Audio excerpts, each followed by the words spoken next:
프로파일러의 시점에서 사건을 깊고 넓게 들여다봅니다. 프로파일러 수업. 밴드 브로콜리 너마저의 보컬 덕원 씨, 그리고 MBC 박소영 아나운서 출석했습니다. 두 분 어서 오세요. 안녕하세요. 안녕하세요. 아니 그런데 덕원 씨, 네. 대한민국 대표적인 뮤지션이시면서 지금 형사법을 공부하고 계시다고요? 아, 제가 방송대학교 법학과 네. 수업을 듣고 있는데 네. 마침 이번 학기에 그 형사법이 과목이 있습니다. 아니 주로 저희 뭐 법을 전공한 사람들이나 범죄 문제 연구하고 수사하는 사람들은 일방적으로 음악을 듣고 뮤지션들께 감사드리는 입장인데 뮤지션이 법을 공부하신다 좀 상당히 드문. 왜 공부하십니까? 예. 저는 이제 일상생활에서 네. 법적인 것들이 좀 모르는 것도 많고 예. 궁금하다 보니까 한번 공부를 해볼까 하고 시작했는데 네. 이 형사법까지 조금 보게 되니까 진짜 복잡하구나, 이런 것들이 쉽지 않구나, 이런 생각들 많이 하고요. 그러시군요. 그리고 뭐 길게 좀 다니고 있는데 네. 사실 수업을 제대로 못 들어가지고 부끄럽습니다. 네. 박소영 아나운서는 네. 오늘 세 번째 출석이잖아요. 네. 지난 두 번의 수업 어떻습니까? 조금 도움도 되고 그렇습니까? 약간 프로파일러라는 직업에 대해서 관심이 되게 많이 생겼고 또 표디께서 예능에 출연하시는 걸 우연히 봤어요. 근데 일상이 프로파일러들은 일상이 정말 프로파일러 정신이 가득 차 있구나. 이 사고방식이 남다르다. 의도를 항상 파헤치려고 한다. 이런 생각이 들어서 네. 참 멋진 직업이라는 생각을 했습니다. 고맙습니다. 네. 네, 알겠습니다. 오늘 수업도 지금 현재 유튜브로 네. 생중계되고 있습니다. 유튜브에서 표창원의 뉴스아이키를 검색해서 들어오시면요, 저희 수업 장면 직접 보실 수가 있고요. 댓글로 참여도 가능합니다. 자, 그럼 프로파일러 수업 1교시 시작해 볼까요? 네, 1교시는 청취자 여러분께서 함께 참여하시는 추리 퀴즈 코너죠. 박소영 아나운서 문제 내주세요.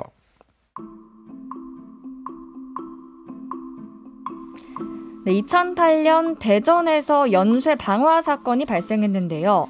그러나 CCTV 화면이나 용의자에 대한 정보는 거의 없었고 유일한 단서는 목격자 한 명의 증언뿐이었는데요. 이때 경찰에서 이 유일한 목격자와 7시간 동안 대화를 한 후에 이것을 만들었습니다. 그리고 이것이 전국에 퍼지면서 실제로 사흘 만에 신고가 들어왔고 결국 연쇄방화범을 체포할 수가 있었는데요. 이것 하나로 검거, 목격자의 진술만을 듣고 만든 이것, 결정적인 역할을 한 건데요. 방화범을 잡게 도와준 이것, 무엇일까요? 1번 캐리커처, 2번 몽타주, 3번 그래피티. 1번 캐리커처, 2번 몽타주, 3번 그래피티. 네, 용의자가 특정이 안 되는 상황에서 경찰이 목격자의 진술을 듣고 이것을 만들었고 결국 이것의 힘으로 도움을 받아서 범인을 검거했다라는 건데요. 네. 법을 공부하는 뮤지션 덕원 씨, 이쯤에서 우리 청취자들께 힌트 좀 주시죠. 네, 모두 이제 그림에 관련된 건데 네. 제가 다른 두 단어의 뜻을 알려드리겠습니다. 이 중에 한 단어는 특징을 잡아서 과장스럽게 만화적인 효과를 이용해서 그림을 그리는 것을 이것이라고 하고요. 네. 네. 또 한 가지는 이제 거리에서 이제 뭐 스프레이 같은 걸 이용해서 뭐 자유롭게 창작 활동을 하는 어떤 그런 그림들을 또 다른 단어로 표현하기도 하죠. 이 단어들을 들어보셨다면 나머지 한 단어를 답으로 고르실 수 있을 것 같습니다. 네. 네, 정답 아시는 분은 지금 바로 문자 보내주시면 되겠습니다. 문자 번호는 샵 8001번이고요. 짧은 글 50원, 긴 글은 100원의 정보 이용료가 있습니다. MBC 스마트 라디오 미니로도 참여가 가능하고요. 오늘은 정답자 10분 추첨해서 치킨 쿠폰을 드리도록 하겠습니다. 정답은 오늘 수업 끝날 때쯤 발표할게요. 네, 많은 분의 참여 기다리겠습니다. 치킨 쿠폰 상당히 저도 탐나는 네. 상품인데요. 과연 목격자의 말만 듣고 만들었던 이것 무엇일까요? 많은 참여 부탁드리고요. 저희 잠시 광고 듣고 바로 돌아오겠습니다. 여러분은 지금 프로파일러 수업을 함께 하고 계십니다. 2교시 시작할까요? 네, 박소영 아나운서, 이번에 만나볼 사건 무엇입니까? 네, 오늘 사건은요, 부산에서 대낮에 있었던 부부의 피살 사건입니다. 네. 저도 이 사건 뉴스로 봤는데 참 참혹하고 안타깝던데요. 네. 피해자가 50대 부부였죠? 네, 뭐 너무나 끔찍한 일인데요. 예. 끔찍한 일인데다가 심지어 이것이 대낮에 네. 길거리에서 그냥 버젓이 일어났다는 게 너무나 충격적이었습니다. 네, 저 같은 경우에는 이게 아는 사람들, 지인 간에 일어난 그런 사건이거든요. 네. 그런 걸 접할 때마다 굉장히 마음이 인류애란 어디 있는 건지 참 안 좋더라고요. 네. 네, 최근에 특히 부산에 있는 법원에서 이 사건에 대한 공판이 열리기도 했는데요. 네. 오늘 표디에게 이 사건의 프로파일링 요청하겠습니다. 네, 충격적인 사건이고 보도가 되긴 했지만 그래도 혹시 이 사건 모르는 청취자분들도 계실 수 있으니까요. 박소영 아나운서가 사건 정리를 좀 먼저 해주시죠.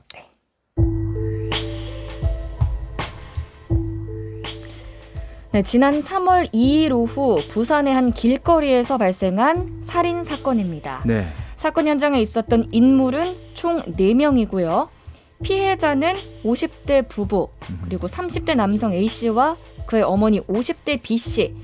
이들은 오랫동안 알고 지낸 사이입니다. 아, 네. 사건 당일에 A씨와 B씨가 평소 알고 지내던 이 피해자 부부를 자신들의 집 근처로 불러낸 뒤에 채무를 상환하라면서 이제 요구를 막 했는데 네. 이 과정에서 50대 피해자 부부와 다툼이 발생합니다. 그러자 격분한 30대 남성 A씨가 중간에 집에서 흉기를 가져오고요. 이 부부를 수차례 찔러서 살해를 하게 됩니다. 예. 또 어머니 B씨도요. 당시 현장에 있었지만 범행을 막지는 않았고 범행 직후 모자는 차를 타고 경북 경주로 도주하다가 경찰에 자수를 해서 체포가 된 사건입니다. 네. 이제 경찰 조사가 이루어졌는데요.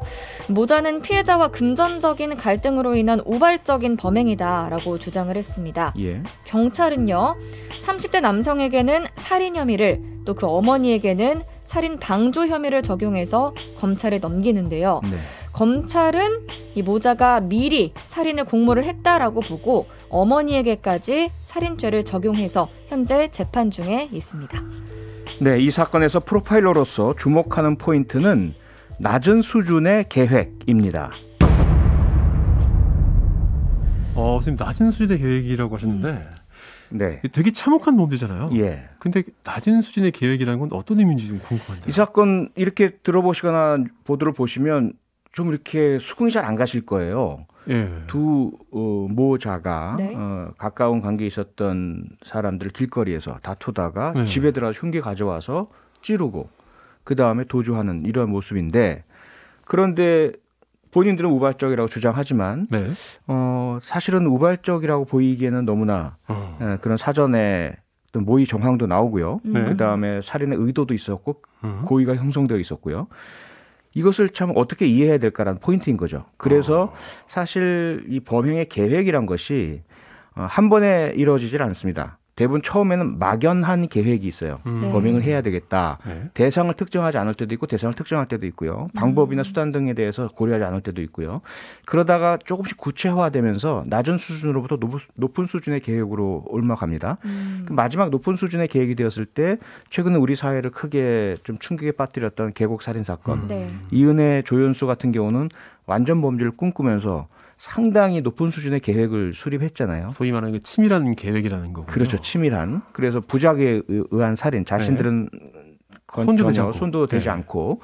하지만 지금 이 모자의 경우에는 대단히 낮은 단계 수준의 계획이 있는 상태에서 이 범행이 발생을 하게 된 겁니다. 아마도 그 시점을 특정하지 않았는데 감정적인 계기가 발생을 하면서 언젠가 다툼 속에서 미리 그들이 마음속에 품고 있고 둘이 이야기 나누고 모의했었던 것이 그 자리에서 사실 높은 수준 단계의 계획으로 옮아가기 전에 실행이 이루어지다 보면 이런 모습이 재현이 되는 거죠. 네. 그러면 제일 궁금했던 점인데 그럼 이 사건을 우발적인 범행으로 볼 것인가? 네. 계획적인 범행으로 볼 것인가? 이런 부분이 있을 것 같거든요. 예. 그럼 거기서는 어떤 식으로 이걸 평가할 수 있을까요? 그래서 그 부분이 아마도 피고인이나 변호인은 법정에서 아니 도대체 어떤 계획 범죄자가 이렇게 네. 허술하게 범행을 하며 백주대낮에 많은 사람들이 보는 앞에서 그리고 바로 도주를 하겠습니까? 라고 네. 항변을 할 겁니다. 그런 쪽으로 되는 것이 이제 가해자 쪽에는 유리하겠군요. 그렇죠. 네. 이게 사실 미국이라면 1급 살인, 2급 살인 나뉘거든요. 1급 살인이란 것은 고의를 가진 네. 그리고 계획에 의한 살인을 말하고요. 그 1급 살인이 유죄가 되면 사형이 있는 주는 사형, 사형이 없는 주는 종신형밖에 없어요. 2급 살인이란 것은 계획하지 않은 살인인 겁니다. 그러면 형량이 많이 낮아지죠. 그 두 가지가 엄청나게 차이가 일어나는 것이고요. 우리나라는 1급, 2급이 나뉘진 않지만 네. 이것이 충동적 우발적이었느냐 아니면 계획적이었느냐에 따라서 형량이 엄청나게 차이가 나는 것은 마찬가지입니다. 그렇군요. 그러다 보니까 지금 이 부분 낮은 단계의 또는 낮은 수준의 계획이라는 부분을 좀 법률 용어는 아니거든요. 네. 예, 법조인들이 법정에서 조금 이해를 해주시면 이것이 양당 간에 둘 중에 하나만은 아니다. 계획이냐 우발이냐 둘 중에 하나 골라라가 아니란 거예요. 네. 그래서 계획이냐라고 고르다 보면 너무 허술하고 너무 충동적으로 보이고 네. 그런데 또 우발로 보기에는 사전에 모의 정황이 나오고 정황이죠. 예, 그 부분을 좀 이해해야 된다는 거죠. 안 그래도 그 정황 때문에 말씀드리자면 검찰에서 이제 조사한 결과 문자를 공개했는데요. 네, 어머니가 사건 전에 아들에게 피해 남성이나 그들의 가족을 살해해야 된다. 예, 이런 문자를 보냈다고 하고요. 또 아들은 자녀가 아닌 피해 남성이 죽어야 한다. 가능한 한 돈을 많이 받은 다음 죽여야 한다. 이런 답을 했다고 해요. 예, 근데 이렇게 보면은 진짜 이건 정말 살인의 계획이 있는 것 같은데 좀 신기한 것은 여기서 경찰은 어머니를 살인 방조로 봤고 예. 검찰은 살인으로 봤다고 해요. 이게 너무 복잡한데 이게 뭐 휴대폰 메시지 때문에 그렇게 한 건지 그것도 궁금합니다. 만약에 살인이라는 결과가 없었다면 네. 이 메시지를 혹시라도 다른 네. 뭐 협박이라든지 이런 범죄에 연루되어서 포렌식을 하고 확인을 했다면 어떻게 되었을까요? 이것을 살인의 계획으로 네. 그래서 살인의 예비 음모로 처벌할 수 있을까요? 이것만 가지고? 예비 음모 처벌 가능하지 않나요? 제 생각에 공모라고는 볼 수 있었을 것 같은데. 거기에서 그렇게 두 분은 보시지만 법정에 갔을 때 네. 둘이서 만약에 아니 전혀 그럴 의사가 없었고 하도 미워서 우리가 이렇게 얘기를 했을 뿐이다. 모자가 아닌데 어떤 얘기들 못 하느냐. 사적인 대화인데. 근데 거기서 흉기를 구입하면 이제 그게 좀 약간 그런 부분까지 들어가야죠. 아. 그래서 둘이서 어떤 얘기 사실 그렇잖아요. 우리가 표현의 자유, 언론의 자유, 네. 사생활의 자유가 있는 나라인데 헌법상 자유인데 네. 내가 만약에 가까운 가족과 막 얘기한 걸 가지고 결국 너 누구 죽인다 얘기했지? 살인의 예비 음모야? 그럴 수 있겠습니까? 그 그렇죠. 말만 가지고는 힘들겠군요. 그렇죠. 그래서 그 말이나 주고받은 대화나 이야기들, 메시지 이것이 어떤 범죄의 예비 음모나 혹은 계획에 해당된다고 입증하려면 그것을 실행하려는 의지가 있었느냐, 행동이 있었느냐 라는 추가적인 증거를 확보를 해야죠. 그러니까 이 사건 같은 경우는 결과적으로 살인이 발생을 했어요. 했으니까 이제 그러다 그러면 보니까 입증이 되겠죠. 이 메시지를 그렇게 해석을 하는데 자동적으로 그렇다고 확인되는 건 아니에요. 역시 법정에서 피고인 측 변호인은 적극적으로 주장을 할 겁니다. 이 메시지와 범행은 별개다. 역시 이건 전혀 살인에 대한 계획이나 의사 없이 네. 모자 간에 주고받았던 이야기일 뿐이고 그리고 피해자들과의 관계에서 비롯된 그런 여러 가지 감정적 동기가 있을 거 아니겠어요? 네. 그에 대한 표현일 뿐이다. 그런데 전혀 살인에 대한 계획이나 의사 없이 다투다가 순간적인 격분해서 이렇게 된 것이다. 이렇게 주장을 할 겁니다. 아마도. 하지만 그러기에는 정황이 있군요. 그렇기 때문에 이 두 가지만이 아니라 검찰은 조금 더 많은 정황과 네. 주변의 목격 진술들, 참고 진술 등을 전부 좀 확보를 해가지고 징검다리를 많이 만들어야죠.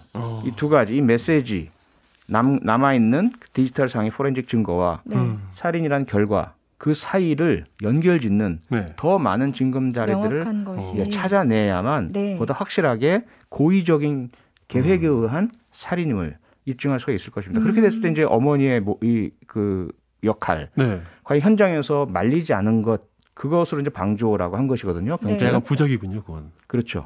그런데 그것이 그저 말리지만 않은 것이 아니라 처음부터 살인의 계획에 함께 참여했고 함께 공모했고 네. 함께 살인의 동기를 공유하고 있었고 네. 실행 과정에서도 적극적으로 흉기를 휘두르지 않았을 뿐이지 주변에서 서 있으면서 그 살인 행위가 이루어질 수 있도록 실질적인 도움 행위를 한 것이다. 이러한 입증을 해내야 되는 거죠. 네. 근데 아까 말씀드린 과정에서 봤을 때 흉기에 대한 얘기를 좀 해봐야 될 것 같아요. 예. 30대들이 다툼 중간에 집에 가서 흉기를 가지고 와서 찔렀다고 하는데 네. 이게 아주 일반적인 가정에 있을 만한 흉기가 아니라고 하더라고요. 네, 네. 그래서 이 흉기를 준비하는 과정이 있다면 진짜 사전에 진짜 네. 범행을 모의했다고 봐야 될 것 같은 그런 도구가 아니었을까. 그 역시 입증의 필요성이 있죠. 과연 네. 이번 범행을 위해서 구입했느냐 아니면 이 사람이 일반적이진 않지만 이러한 칼 종류를 네. 다른 목적으로 그 전에 구입하고 사용해 있었던 것이냐. 이건 상당히 커다란 차이가 있는 것이거든요. 네. 역시 이 부분도 입증의 필요성, 영수증, 구입처, 구매 시기 이런 부분들이 확인이 돼야죠. 근데 이런 잔인한 범죄를 이렇게 좀 우발적인 느낌이 있게 저지른 거라고 보기에는 그 동기가 좀 모호한 것 같아요. 돈 문제라면 돈을 받는 게 우선 아닌가요? 네, 그 부분은 우리가 보도만으로는 다 확인 못할 것 같아요. 사람 사이에 일어난 일들은 사실 무척 많고 복잡하잖아요. 네. 그 표면적으로 제3자가 간추려서 요약해서 보도한 내용이 그 두 사람 사이에 오고 간 모든 감정적인 또 경제적인 혹은 뭐 이해 관계, 사회적인 제3자와의 어떤 질투, 질시 뭐 이런 것까지를 다 포함한 것이 과연 뭐 표현이 될 수 있느냐? 그렇지 않거든요.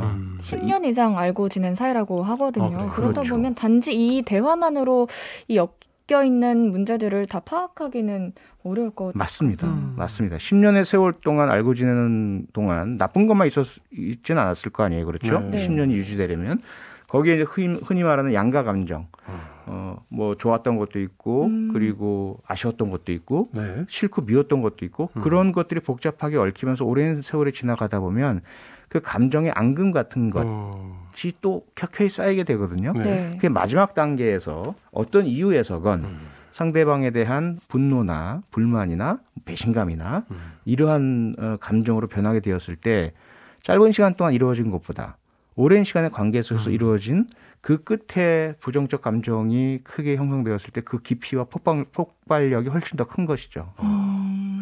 또 여기서 궁금한 거 하나가 경찰의 대응 부분인데요. 예. 기사 내용 보면 살인사건 발행한 당일에 피해자 부부가 경찰에 신고 전화를 했었대요. 네. 그래서 이제 유족 측이 경찰의 대응이 부실했다. 만약 경찰이 대응을 잘했다면 살인까지는 막을 수 있었을 것이다. 라고 주장을 하던데요.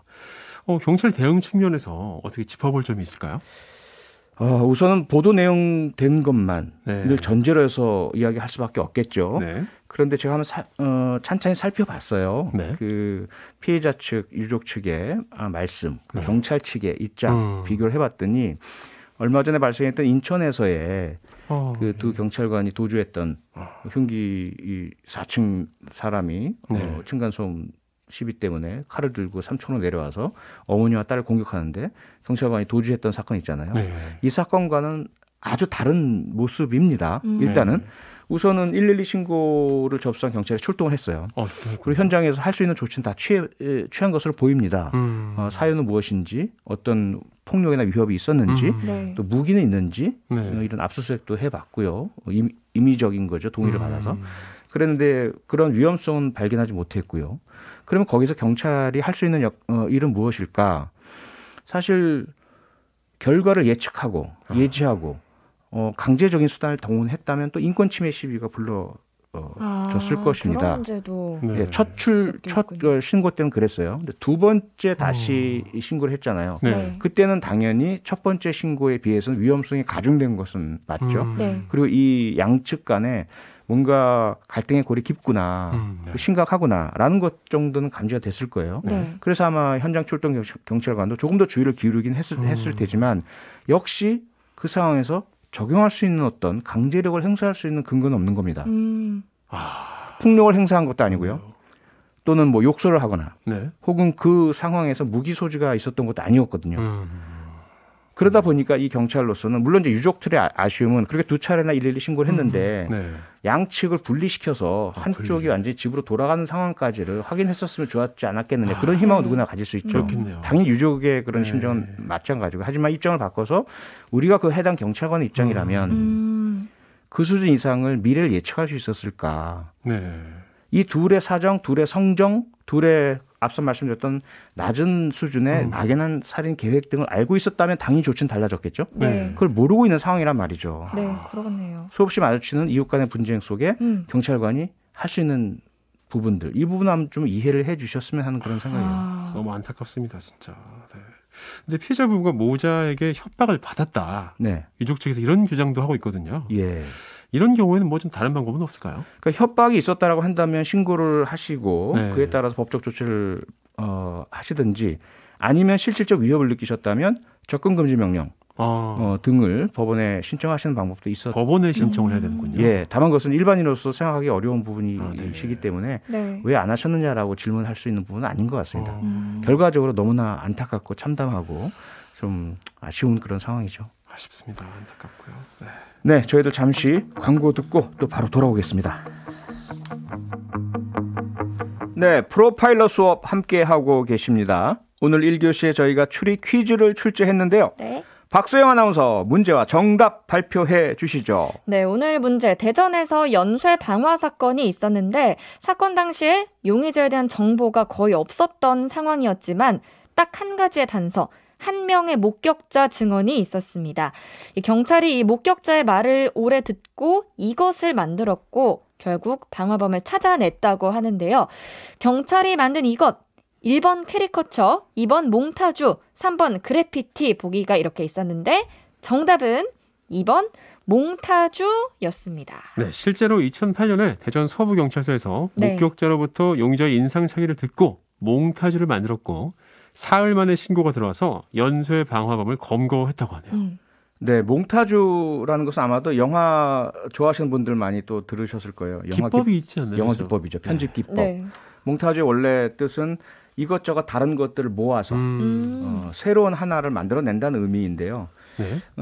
범죄 수사할 때 몽타주라는 것은 사실은 목격자 한 명보다는 여러 목격자들의 진술, 그 진술에서 나오는 용의자의 특징적인 인상착의들을 네. 모아서 한 사람의 가상적인 얼굴을 만들어내는 것입니다. 네. 그래서 그 특징이 중요하고요. 근데 최근에는 그런 그림으로 그리는 것보다는 네. E-fit, 일렉트로닉 핏이라 그래서 사전에 무수하게 많은 사람들의 샘플을 모아요. 네. 사진으로. 눈썹 모양, 눈 모양, 코 모양. 그것을 조합하는 거죠. 그럼 조금 더 정확하겠네요. 좀 더 정확하죠. 목격자에게도 좀 더 편하고요. 네, 많은 분께서 답을 주셨네요. 박소연 아나운서 좀 소개해 주시죠. 네, 미니에서 안지은 님이 보내주셨는데요. 어릴 때 경찰청 사람들 많이 봤는데 그땐 CCTV가 많이 없을 땐지 거의 몽타주로 범인을 잡았던 것 같아요. 그랬죠. 저는 이걸 못 봤거든요. 어떡해. 제가 진짜 많이 봤어요. 네. 네. 7270님, 저는 택시기사인데 2년 전에 손님의 인상착의를 말해준 적이 있습니다. 보이스 피싱범 자금책 수사에 협조하느라고요. 멋진 기사님이시네요. 네, 그리고 3985번님, 몽타주 그리는 분들 보면 진짜 실감나게 잘 그리던데요. 전문적인 과정을 수료한 분들인가요? 궁금하네요. 저도 이거 너무 궁금했어요. 그림만 잘 그린다고 되는 것도 아닐 것 같은데. 그럼요. 그림만 잘 그리신다고 오히려 실물과 다른 모습을 그리실 수가 있기 때문에 그래서 경찰에서 전문 훈련 수련 과정을 거쳐야만 몽타주 전문가가 됩니다. 네. 신기하네요. 정혜주님은 미니를 통해서 예전에 몽타주를 보고 신고해본 적이 있습니다. 잡혔는지는 모르겠어요. 네, 모범 시민이시네요. 네, 그리고 9757번님 정답 몽타주. 살면서 몽타주 될 일은 없어야죠. 아유, 가슴에 새겨야 될 것 같아요. 네. 이분들 포함해서 총 10분 추첨해서 치킨 쿠폰 보내드리겠습니다.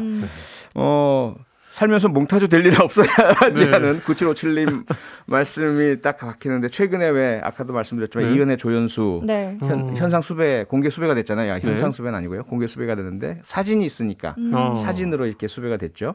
사진이 없는 누구인지 모를 경우는 몽타주가 만들어야 되는 거예요. 대단히 중요하죠. 제가 궁금한 거는 이제 뭐 과학적인 방법을 조금 더 쓰고 있다라고 얘기를 해주셨는데 네. 그렇게 하는 경우에는 이제 요즘에 몽타주 정확도가 그러면 어느 정도나 되는지도 굉장히 궁금하거든요. 네, 아주 중요한 질문이시죠. 상당히 높이 올라갔어요. 오. 과거에는 기억하시죠? 이춘재 네. 화성 연쇄 살인 사건 당시에 버스 기사 분께서 목격하신 부분을 몽타주 전문가가 그렸거든요. 네. 그런데 그 모습을 보면 좀 실제 이런 사람이 있나 싶을 정도로 좀 추상적이에요. 네. 근데 이춘재가 잡히고 보니까 그 실물 보니까 놀랍게도 유사하단 말이죠. 정말요? 예, 갸름한 빠른 하관이라고 흔히 말하는 네. 갸름한 턱 그리고 좀 찢어진 눈, 네. 그리고 코와 입의 거리 이런 부분들이 너무 유사하더라. 음. 그래서 아는 사람, 직접 보는 사람은 몽타주 보고도 저 사람 하는 느낌이 들 수 있는데 몽타주만 보고 실제 인물을 이렇게 떠올리기는 어려운 이런 특징이 좀 있습니다. 재밌네요. 그런데 그 박소연 아나운서 질문처럼 최근에는 실제 그 눈썹, 눈, 양미간, 코, 뺨, 헤어스타일 이런 것들 모두 가능한 모든 것들을 사진으로 다 찍어가지고 네. 그걸 조합하다 보니까 실제 적용률이 훨씬 더 과거보다 높아졌죠. 약간 실종 아동 같은 경우는 근데 우리가 사진 네. 같은 거 예전 사진이잖아요. 예. 그런 사람들은 좀 이후에 어떻게 변했을지 같은 걸 몽타주로 어떻게 좀 만들 수 있지 않나요? 그 부분은 몽타주보다도요. 네. 그거 역시 새로운 기법이 개발이 됐습니다. 컴퓨터 계산을 통해서요. 시뮬레이션을 통해서 네. 그러한 아기 때 모습이 나이가 들어가면서 어떻게 변화하는지 변할지. 예측 추정하는 프로그램들이 무척 많은 연구와 검증을 거쳐서 도입이 되었거든요. 네. 지금도 사용되고 있습니다. 상당히 그 일주일 정확도가 높기 때문에 네. 많은 기대를 갖고 있고 실제로도 실종자 찾는 데도 도움도 많이 되고 있습니다. 그렇군요. 예, 오늘 프로파일러 수업은 여기까지 하겠습니다. 지금까지 밴드 브로콜리 너마저의 덕원 씨, MBC 박소영 아나운서 두 분과 함께했습니다. 두 분 고맙습니다. 네, 감사합니다. 평일 저녁 6시 5분에 여러분을 찾아갑니다. MBC 라디오 표창원의 뉴스 하이킥.